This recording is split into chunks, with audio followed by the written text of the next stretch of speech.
Hello everybody and welcome back to LMM. Today I'm going to be going through my 5 top favourite locomotives. Now I'll preempt this with, this isn't the technically best 5 or the most famous 5, it's just my personal favourite. And with that, we're heading straight to America for number 5, and that is the K28. Now, this is basically a tie with the larger K36, which I like maybe a little more, but I've got more photos of the K28, so it makes for a more interesting video. I absolutely love these brutes. When I was a child, there was a series on the BBC called Making Tracks from 1993 to 1995. I think there were 3 seasons. This series is what set me off on my love of the railways. We taped it and I watched it on repeat until the tape functioned no more. One of the episodes introduced me to these fabulous machines, something which has captured my imagination ever since. They are 3-foot gauge, but outside framed, meaning the wheels are on the inside of the frames. The rods on the outside connect to the counterweights on the axles, so there's this almost floating look to them. They're bigger than the engines that I'd seen in the UK and remain such amazing lumps of utilitarian American muscle, and I love them. And the fact that my friend Heist gets to play on a K37, which is like a K36 but slightly different, sorry, please don't hurt me, is a source of great jealousy. The K28 is a class of 10, built by Alco for the Denver and Rio Grande Railway in 1923. All 10 of the class were nicknamed the Sports Model, mostly because they were the first new engines ordered by the railway since 1903.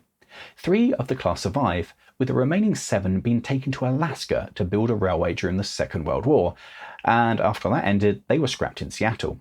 And if you're wondering, no, that railway was not a great success. Being outside framed and having the motion and counterweights on the outside meant that every time they went past some lineside snow or ice, it had the habit of getting underneath the motion and lifting the engine up and off the track, which is generally a poor working practice. They are smaller and less powerful than the K36s, and as such, in preservation on the Durango and Silverton, they are used for the smaller off-peak or the first or last train of the day.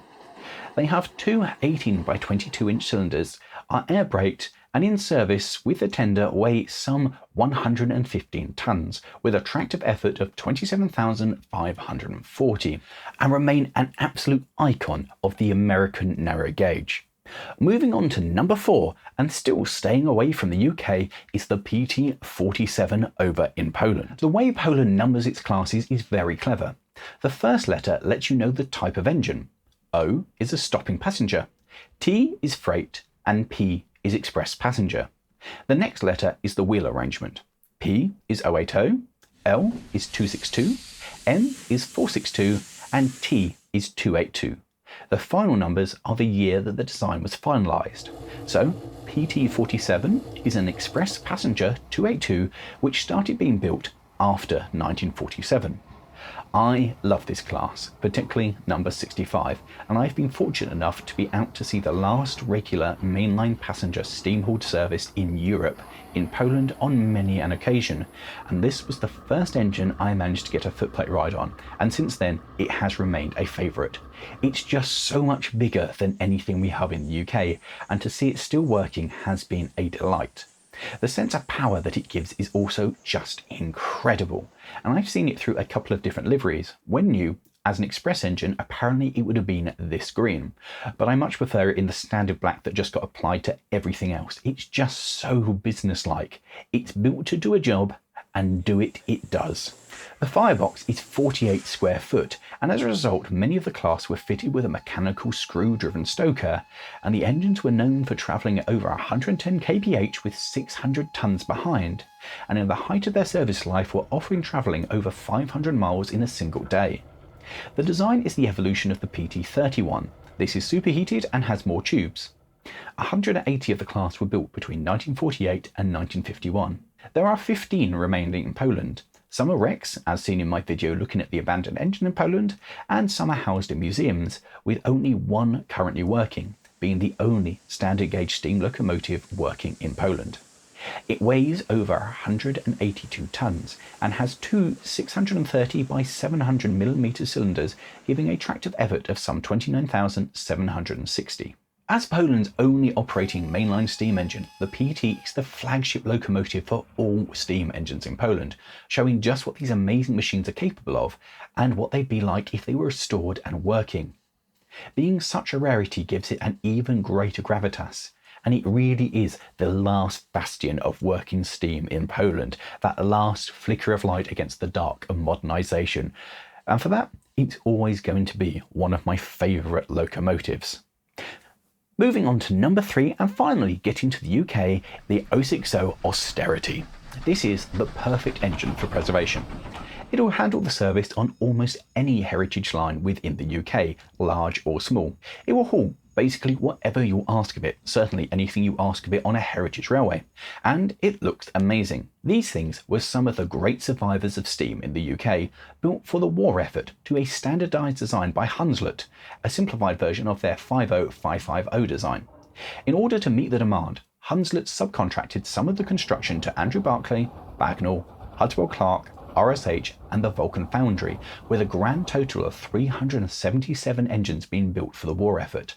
These were used after D-Day in continental Europe and across North Africa, and were a hugely important part of logistics. Following the end of the war, 90 were kept by the military for their own railways, including the famous LMR. 75 were purchased by the LNER and became the J94 class, and 37 were purchased by railways in the Netherlands. The end of the war didn't mean the end of construction. As the final War Department engines rolled off the production line, the National Coal Board was placing orders for identical locomotives to be used in the collieries. Between 1948 and 1964, 77 more austerities were built for the NCB, with the Army ordering a further 14 to supplement its fleet. The Yorkshire Engine Company also built 8 in 1954 for the Scunthorpe Steelworks and for the Ironstone Quarries.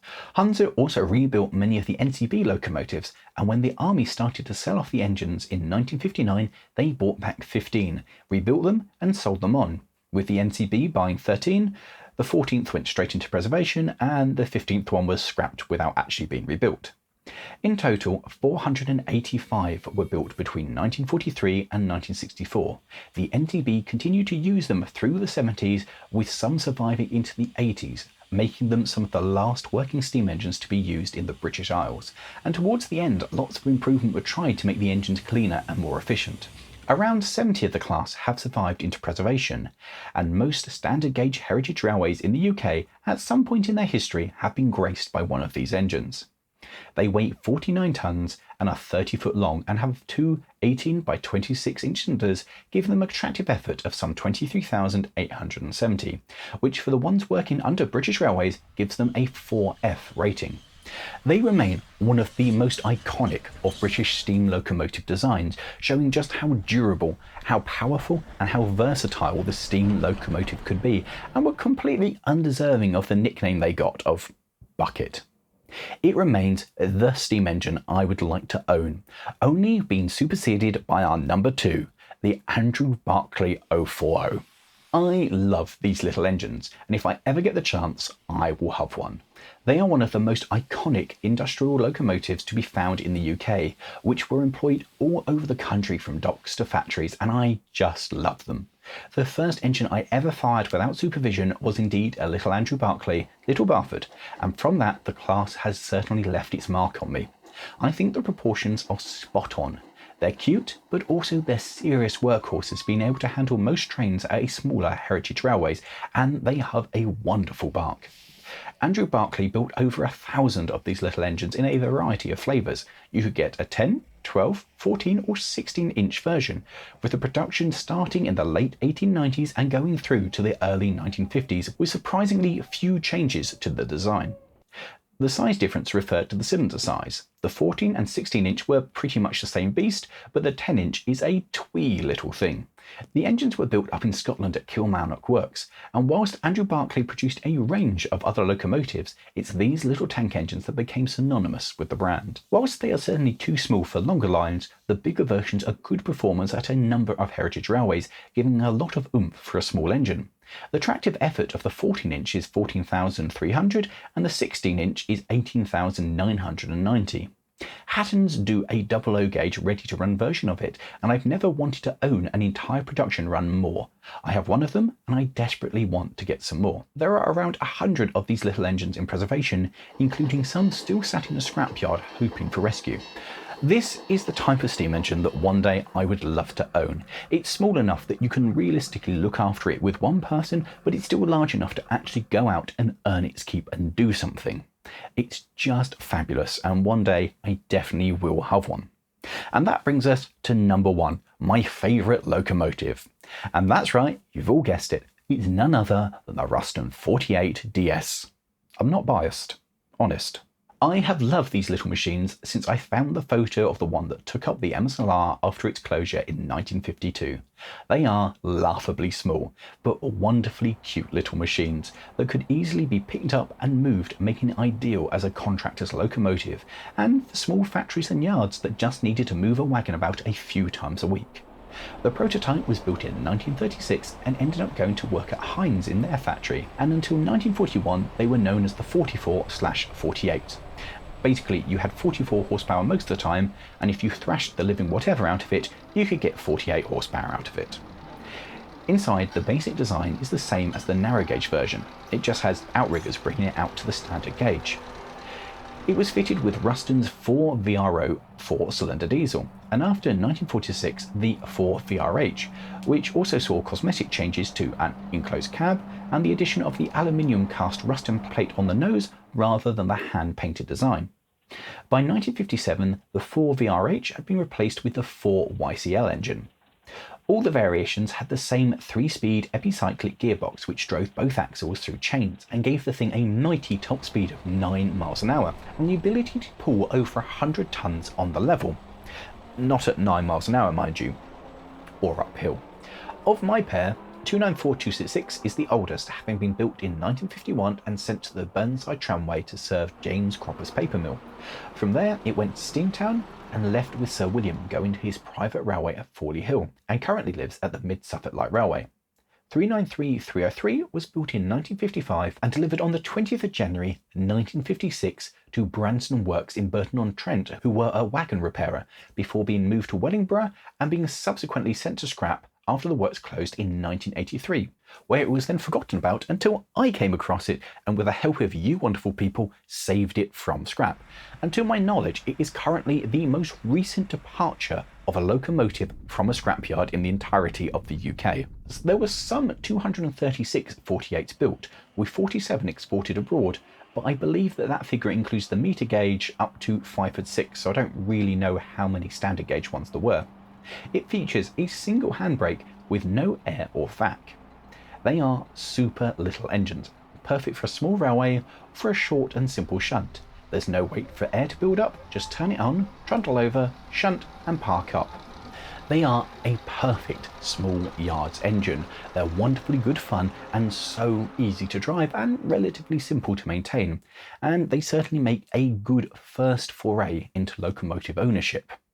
And that is my top 5 locomotives. Let me know in the comments below what your top 5 are and if you think that my top 5 has some merit or if I am barking up entirely the wrong tree. And with that, thank you all very much for watching. I hope you've enjoyed this. If you have, how about clicking somewhere over there for the video I did on my Ruston 48 or down there for looking at some of the abandoned locomotives in Poland. And with that, if you're enjoying the kind of content that you're seeing on the channel at the moment, how about subscribing to the channel or perhaps even check out our Patreon. And that, thanks for watching guys. We'll see you next time. Ta-ra!